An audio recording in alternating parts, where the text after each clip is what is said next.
देखें, घर बना रही हूँ। क्या बात है, बहुत खूब गुल।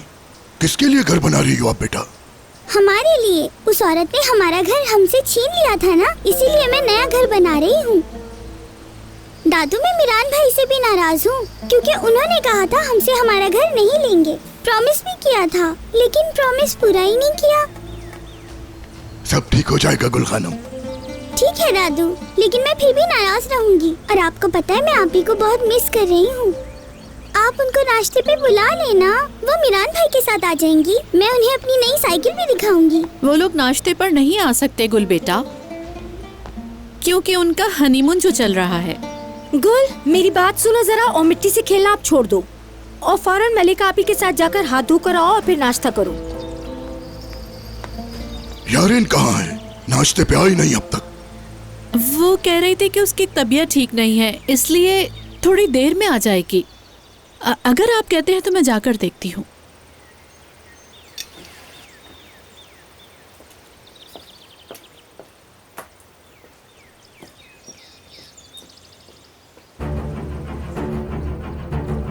मेरी हालत तो देखो जरा, कैदियों की तरह भूखी प्यासी बैठी हूँ यहाँ।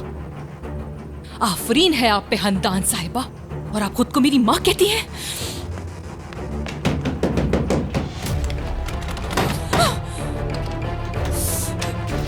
पागल हो गई हो? दरवाजा तोड़ने का इरादा है क्या? अम्मी प्लीज मुझे यहाँ से निकालें, अब नहीं करूंगी। बिल्कुल नहीं। जब तक सब कुछ नॉर्मल नहीं हो जाएगा तुम यहाँ से बाहर कहीं नहीं जाओगी, समझी? तुम्हारे लिए बेहतर यही है कि तुम इस कमरे में बंद रहो। अम्मी, अम्मी प्लीज, अम्मी मेरी बात तो सुने प्लीज। अम्मी, अम्मी,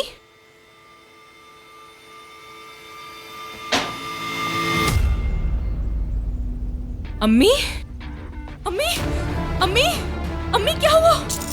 अम्मी, अम्मी, अम्मी प्लीज कुछ बोले। बाबा, बाबा यहाँ आए, अम्मी को देखिए, इनको क्या हो गया है। अम्मी, अम्मी, अम्मी आंखें खोले, कुछ तो बोले। बाबा, बाबा प्लीज जल्दी आए। क्या हुआ, क्यों चिल्ला रही हो? हांदान, हांदान, हांदान, क्या हुआ? आंखें खोलो, तुम्हारी अम्मी को हुआ क्या है? बाबा मुझे नहीं मालूम, मुझे इनके गिरने की आवाज आई, मैंने बाहर देखा तो अम्मी बेहोश हांदान, थी। अपनी आंखें खोलो, उठो, आराम से, आराम से, आराम से, और खड़ी हो जाओ। तो मेरी मदद करो बेटा। हाँ हाँ, आ जाओ आराम से। जहान, मेरा सर बहुत चकरा रहा है। जहान, क्या हुआ? आराम से पैर रखना, संभल कर। दरवाजे के सामने गिरी हुई थी, न जाने क्या हुआ है, पता नहीं भाई। आराम से, आराम से। अल्लाह बेहतर करेगा। जहान, मेरा सर। कोई बात नहीं, सब ठीक हो जाएगा। चल रहे हैं हॉस्पिटल। जल्दी बैठो। आराम से, संभल कर, आओ बैठो, सर बचा के। अल्लाह। आराम से। मैं भी तुम्हारे साथ चलता हूँ। नहीं नहीं भाई, जरूरत नहीं। जहान सही कह रहा है, ध्यान से जाना। जल्दी, शाबाश।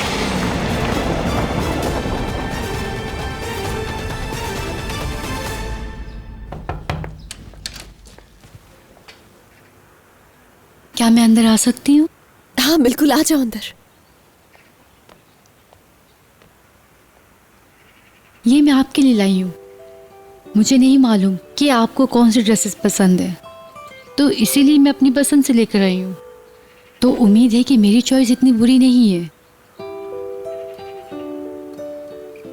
Thank you so much. Thank you किस बात का? ये तो मेरा फर्ज था। मुझे उम्मीद है कि ये आप पर बहुत अच्छा लगेगा।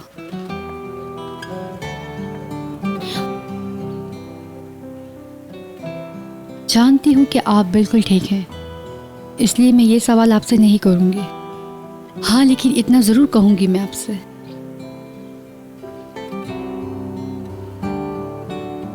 आप सिर्फ खुश रहा करें। ये बुरा वक्त जल्दी गुजर जाएगा। आप और मिरान भाई का प्यार इस हवेली के सारे दुखों तकलीफों को दूर कर देगा, और मुझे इस बात पे यकीन है। ठीक कह रही हूँ ना? हाँ।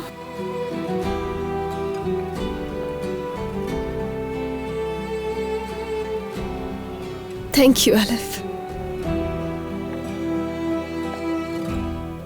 प्लीज आप मिरान भाई पे गुस्सा मत होइएगा, वो कौन आप को लेने गए हैं। दरअसल बात ये नहीं है अलिफ, मैं इसलिए नहीं परेशान कि मिरान गोनल को लेने के लिए गया है, मगर जो कुछ भी हुआ उसके बाद इस तरह बगैर किसी सिक्योरिटी के मिरान का बाहर जाना खतरे से बाहर नहीं है, ये तुम भी जानती हो। अगर किसी ने दोबारा नहीं, देखिए आप बिल्कुल भी फिक्र मत कीजिए। गार्ड्स उनके साथ हैं और मेहरान भाई को पता चला आप उनके लिए फिक्रमंद हो रही हैं तो वो बहुत खुश होंगे। एलिफ, मुझे अपनी अम्मी पापा से मिलना है आज प्लीज। जो कुछ भी हुआ है अगर उन्हें पता चल गया तो वो लोग बहुत परेशान हो जाएंगे। आप ठीक कह रही हैं, लेकिन ये मुमकिन नहीं है। मेहरान भाई को तो जानती हैं, वो गुस्से के कितने तेज हैं। मैं तो यही कहूंगी आपसे कि आप इस बारे में मत सोचिए प्लीज। तो और क्या करूं फिर मैं? अगर अम्मी और पापा तक खबर पहुंची तो वो लोग रुकेंगे नहीं, यहाँ पर आ जाएंगे। उसके बाद क्या होगा सोचा है किसी ने? मीरान ले जा रहा था मुझे मिलवाने के लिए उनसे, मगर उसे गोनल के पीछे जाना। तो मतलब मीरान तुम्हें घर लेके जाने वाला था? हाँ, तुम अपनी माँ के गले लग के रो सको इसलिए मेरा पोता शादुलो खानदान के निशाने पे चला जाए। हाँ, कल तो वो उसे नहीं मार सके, लेकिन आज तुम खुद ही उसे उन कातिलों के हवाले करना चाहती हो। दादी जान, तुम खामोश रहो एलिफ। Excuse me. दादी जान प्लीज ऐसा मत करें। उस सुबह जब तुम्हें शहर के चौक पे छोड़ा था तो तुम समझी कि हमारा हिसाब पूरा हो गया। तुम समझी सब कुछ खत्म हो गया है, लेकिन ऐसा कुछ नहीं। खिजर शादुलो ने मेरे खानदान को तबाह किया। मेरे बाबा ने ऐसा कुछ भी नहीं किया है। अंदाजा लगाना मुश्किल था लेकिन मैंने कर लिया।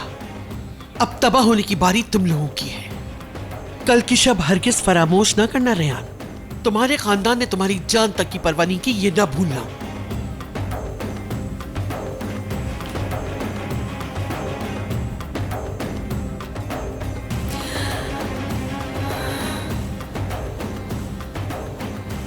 रेहान,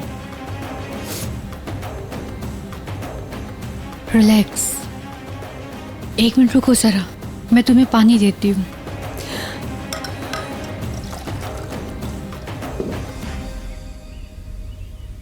मैं हमेशा सोचती थी कि अम्मी के आंसू और उनका दर्द अब्बू के लिए है। बहुत जल्दी चले गए हैं ना, इसलिए शायद ऐसा हो। फिर मालूम हुआ कि वजह तुम हो।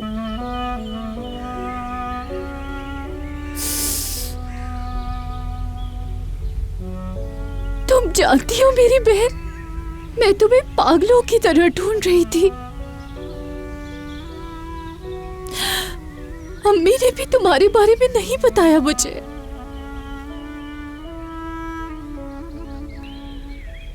मुझे माफ करना मेरी बहन, मैं नहीं जानती थी कि तुम यहाँ पर हो। माफ करना।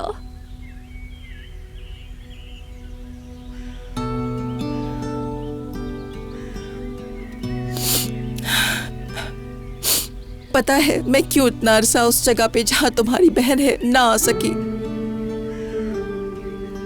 इसकी वजह है बेटी,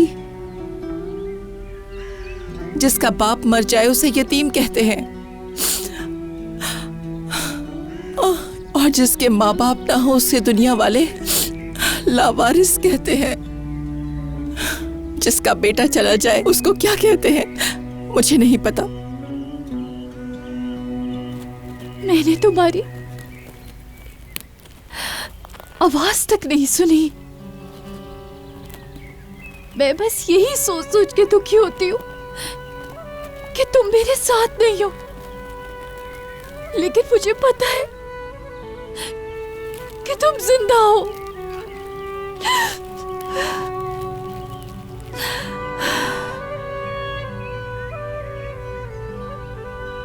हमारे दिलों में जिंदा हो तुम, और जानती हो कि हमारे भाई का अब तक कुछ पता नहीं चला, लेकिन ढूंढ लूंगी।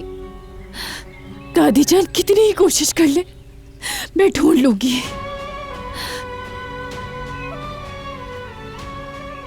ढूंढ लूंगी। जिन्हें कब्रिस्तान से डर नहीं लगता उन्हें मौत का भी डर नहीं होता।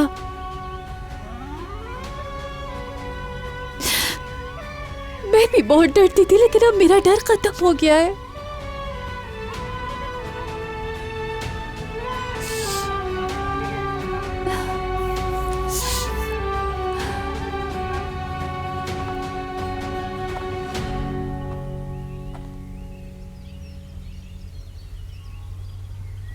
लड़कियों के बाप हमेशा से उनके हीरो होते हैं, लेकिन मेरे लिए नहीं थे। बहुत जुल्म किया है उन्होंने अम्मी पर। आखिर हमारे साथ ऐसा क्यों हुआ?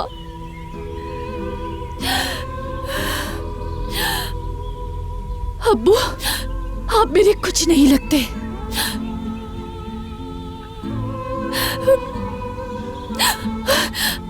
कुछ नहीं लगते मेरे, कोई रिश्ता नहीं है मेरा।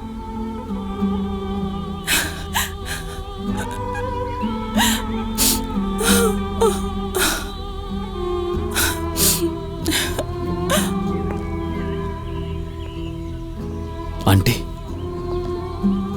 आप ठीक है ना? मैं ठीक हूँ। मेरे एक बेटे का गम जो जमीन के नीचे दफन है, और दूसरी बेटी का गम जो मेरी आंखों के सामने तड़प रही है। मैं अलग अलग सह रही हूँ उन दोनों का गम। आप तुम मुझसे पूछो ठीक हूँ या नहीं।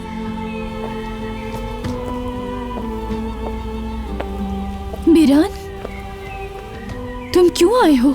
गोनल, इतना कुछ हो जाने के बाद मैंने कहा भी था कि अकेले मत जाना, लेकिन उसके बावजूद तुम लोग यहाँ आ गए।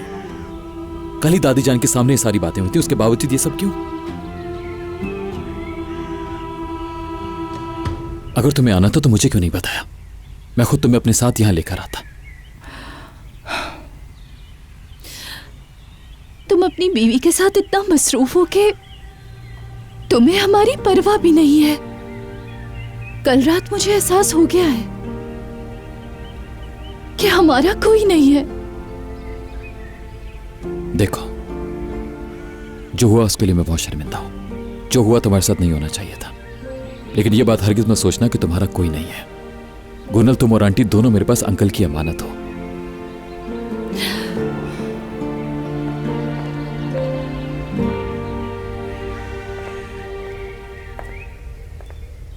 मेरे साथ चलिए आप दोनों। चलिए आइए।